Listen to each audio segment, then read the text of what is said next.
don't know if we're gonna make it. We're spinning, Kara. All right, time to put in four-wheel drive.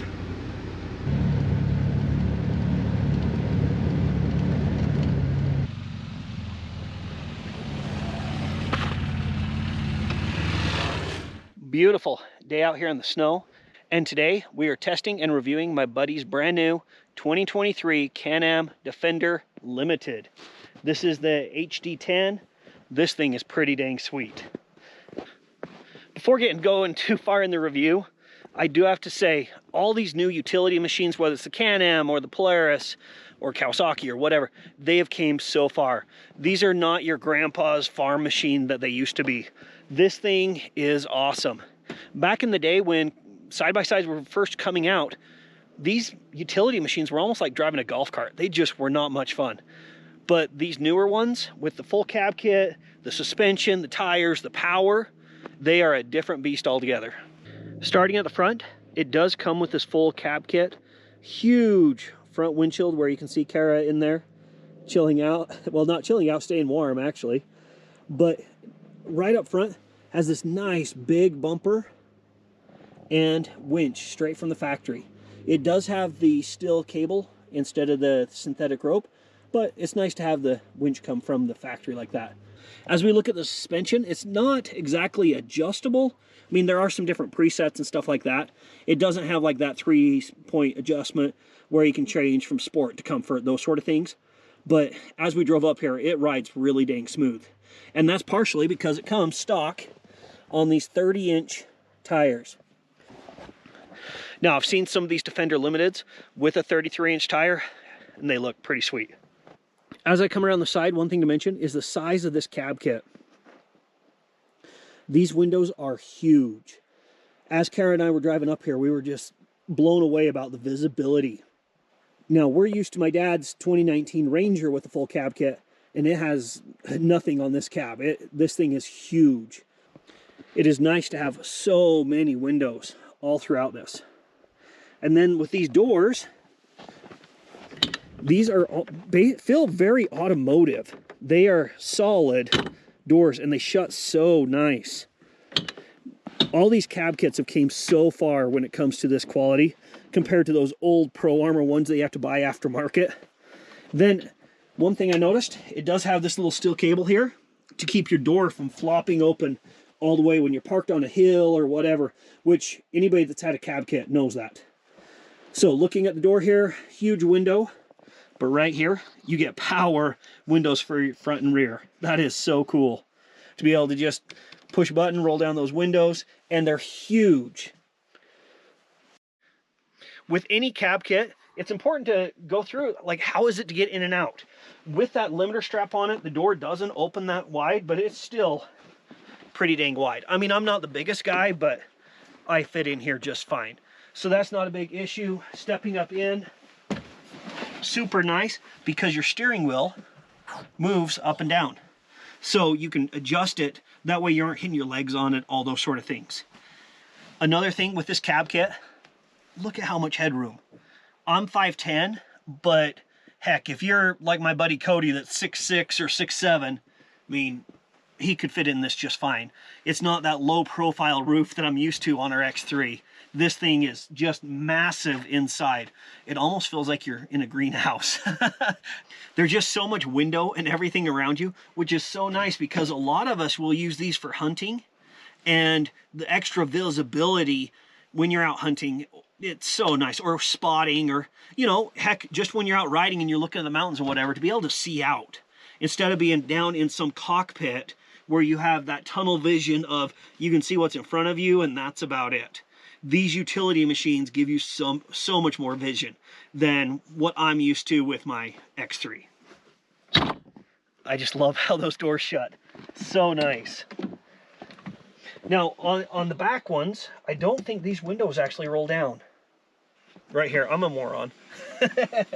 So, on the back door, you don't have power windows. We did see that on the Expedition we reviewed a few weeks ago, that they were power in the back, but I mean, for hell's sakes, we can all roll up and down a window by a crane. No big deal there. The rear doors are significantly smaller than the front doors. They still shut super nice, but you can see they are like half the size of that front door. So getting in and out of the back is going to be a little bit more difficult. I do like that it has that little stopper so the door doesn't flap open. But hopping back here, it has pretty good room. I mean, nothing to complain about. I have, you know, maybe 2 inches between my knees and the seat. And like I said, I'm 5'10". It does have a nice handle here. I like that it doesn't have a bar right here for your knees to be hitting into like the Ranger has. But yeah, overall the back seats aren't bad. It's not the most room. The Expedition maybe had a little bit more room than this, but I mean, it's still pretty dang good. It's really nice that you don't have to get up over the tire. So when you're getting in and out, you can just slide in and out. You don't have to crawl up over the tire like on the Turex or the R-Max or those sort of machines. One of the great things with these utility machines is the dump bed. I know it's something that just makes it look like such a farm vehicle, but the dump bed is so handy. I mean, that is strut assisted. It pops right up. Now, it's dirty because he rides the sucker, so, well, or drives it. Is it ride or drive? Comment below. Do you ride one or do you drive one? People always are saying, no, you said it wrong, whatever. Right back here, you have your engine, all that sort of stuff, access to your transmission, but it's just so nice to be able to just pull this little lever and it pops right up. That's pretty dang sweet. Coming around the backside, you do have your 2-inch receiver hitch. It says your max towing's 2,500 pounds with the tongue weight of 250.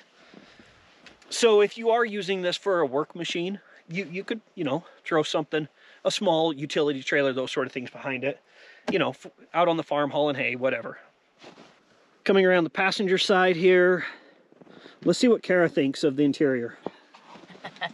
Well, first off, the two-tone is something we typically do not ever see. Yeah, it's usually just a black seat. Black generic vinyl seat. Yeah So a little bit of style on the inside is kind of nice. I like that it's actually a formed seat and not a flat bench. It's actually got a little comfort to you. You got a little spot for your back actually that forms in. Quite comfy the ride was. You're sitting straight up pretty much, but it's still fairly comfortable. Yeah, I mean, I got my gloves right there, but you are a little rigid, but you're not, you know, sitting on a board. So it's fine to be a little bit straight up and down, but you know, you also have lots of room that you can kind of slouch down a little, and seats are quite padded as well. Like I mentioned, super comfy, just a really nice overall ride on the way up here. And also while you're inside, I know Jesse mentioned, but you have got a lot of visibility, not just in the front, but also in the back. Like you can actually see out and you're not obstructed by huge, you know, roll bars and pillars, and you literally can see out so well. Here in front, you do have this grab handle here. There's nothing in the middle here, but you do have this nice one. Also, there's nothing on the door. So this is kind of your only oh shit bar, if you want to say. I got poking around a little and I was like, what the heck is this handle? There is a handle here that says Can-Am, so I just kind of popped it up and your whole jockey box can come right out. So if you needed a small toolkit or picnic items, I don't know what you would, regular jockey box that just comes right out. So I thought that was kind of cool. Other features up front is your window. Ooh, that's got a quick strut on it. Pop that out. I don't know why you'd want to pop your windshield up, but you can. Well, in the summer, it might be nice to get some extra airflow. I guess so. I mean, you are enclosed. I guess if you wanted a little more air conditioning, natural air conditioning. Yeah, I mean, but this machine has air conditioning, so you really don't need that. Yeah, I don't know. But it's cool that they have that option that you can pop up your windshield if you chose to. Yeah. So this does seat 6 in here very comfortably. But if you also wanted your cup holder, you can have it Oh, that's nice. too. I mean, I've always got a flavored beverage and a water bottle. So I have to have extra cup holders. In the interior, the full cab is insulated and carpeted, so it does ride really quiet. And you do have your dome light up here, which is nice. I like that they covered the roll bar coming across with this plastic piece. It looks just a little bit more finished. In the back seat, the center console does come down as well. And you do have these little headrests here for those rear passengers. No headrests up front. So I guess if you're really getting wild, your head's going to bounce around a little bit, but that's not what this machine's for. It's a little cold, so we're jumped inside. Let's go over the dash setup and how all that is. Comparing the dash to the Polaris, it's nothing like what the Polaris has. The Polaris has the giant infotainment center, all that stuff. This is pretty bare bones, but it really does everything that you need it to do. So right here, you have your different drive modes, your selectors here, all that. You also have your two-wheel drive, four-wheel drive with your rear differential lock. Right here you have your gate shifter, which I love because Can-Ams have this actual gate shifter instead of how Polaris just has that thing, the shifter that where you just pull it down as hard as you can or push up, and it's always falling in between gears. This selects way easier. So right here you actually have your heat controls. So right here it's on medium, turn that down to low because it's still pretty cold outside, we want some heat blowing. But really simple system to use. You can adjust your temperatures right there, all that sort of stuff. Coming over here to your gauges, you have your gas gauge, your speedometer, your temperature gauge, all that. Pretty simple, but it's all you really need. You don't need all these different things like you'd have in a car because it's a side-by-side. Now that we've done the walk around, we're gonna drive up this mountain road a little ways and see how it performs. I've already had to put it in four-wheel drive to get to where we're at. It was a little icy. So we're just gonna cruise up here a bit, see how it performs, what we think of it, all those sort of things. I do love this gate shifter. When it goes in, you know it's in. Unlike the Polaris where you hope it is and then you let off the brake and it grinds. And now I don't have a decibel meter or whatever, but it's pretty dang quiet in here. I don't know if it's more or less quiet than the Ranger or the Expedition was, but it's pretty dang quiet. You can talk to each other really easily without having to yell over the noise of the engine. One of the things that really stands out to us about a lot of these newer utility machines is these are way more fun to drive than those original ones back in 06 and that sort of thing. They were like golf carts. They just were not that fun. And this thing is smooth, it's nice, it's powerful, it is fun to drive. Has really good acceleration.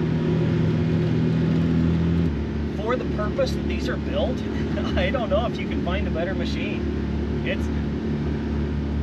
You could spend all day driving in this and not be fatigued. It's not loud, it's not super hard to control, it's not that on and on again, off again turbo situation. It's just super plush. I don't know how else to describe it besides plush, how nice it is. Oh, it's so nice. We have it turned up to 80 right now. I mean, it's winter outside, and it's just beautiful out riding this, but we wouldn't be doing it in the Can-Am. No. Even though we have the windows and all that sort of stuff, it's not the same. The Can-Am, we would have our helmets and our snow gear and our boots, and I'd have my seat warmer, and at that point, is it even worth going? Exactly. Yeah, this is just so nice. It's really nice when your friends buy these things and then you can drive them without having to buy them yourself. That might be the best part. That might be the best part. Well, how else are you gonna know unless you actually go out and drive it? Yeah. Go and test drive and actually be able to test drive instead of just, you know, down the block on the street. Yeah. And it's so nice to go to the dealership and walk around and look at them all, but you don't really get the experience. And as far as side-by-sides go, none of them are affordable. And none of them are reasonably priced, but in the side-by-side world, this is fairly reasonably priced. Yes. I think he said he was just over 30,000 for it. I don't know the exact number, but it was over 30,000. But that's the limited edition full cab kit. This thing for 30 grand is pretty nice. Yeah. Perfect for his family. Oh yeah, he can take his whole family, and he's a big time hunter. So Yes. this is like the machine for him. You can't hunt in an egg, well you can, but you aren't going to hunt in the sport machines. No. They just, it's not the same. So we're out in this little meadow flat. We're just gonna kind of rip around a little bit, see how it handles performance-wise.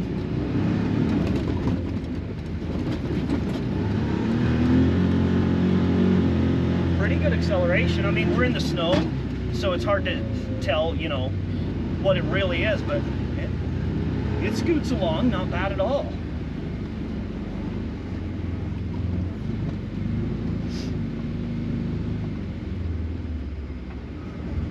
It's not a sports machine by any means, so it's not going to baja through the bumps, but it handles pretty dang good. Like, you can get on it and still have some fun. It is really strange to be driving through the cold like this and have to strip layers off. Yeah, I just ditched my hat. I'm taking my gloves off. It's so comfortable. Oh, nice. Oh, we have somebody that's in some trouble here. Let's see if we can help them. Jesse's out there assessing the situation, seeing what he can do to help this young gentleman.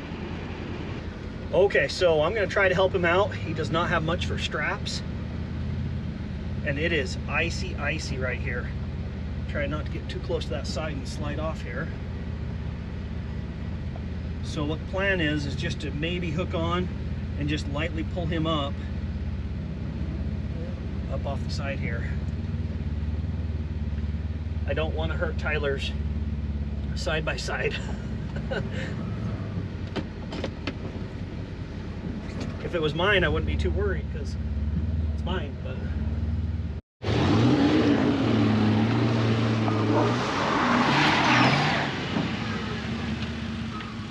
You got one wheel in a ditch. yeah. At least you're on the road. Yeah. Do I go forward or Do you want him to keep going is the question. Probably should, because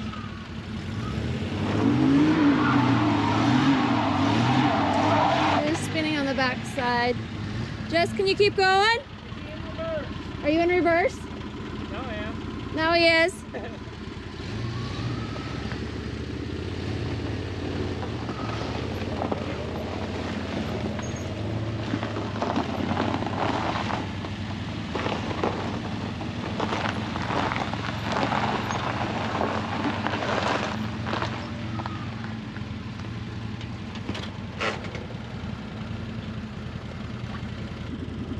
I'll back up, we'll unhook, and then I'll make sure you get turned around before, because I don't want you sliding off again. Yeah. All right.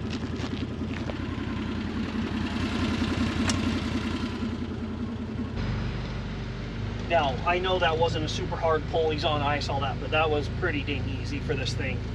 I couldn't believe how easy it just pulled the back end of that truck around. And heck, who knew when we come out to do a ride and review that we'd get to try some utility stuff on it too. It just threw it in low and it just pulled him right over. So hopefully the footage works. Kara was trying to direct everything and film, so who knows. But nice to be able to help somebody. So Kara, what do you think? Should we buy one? Yeah, why not?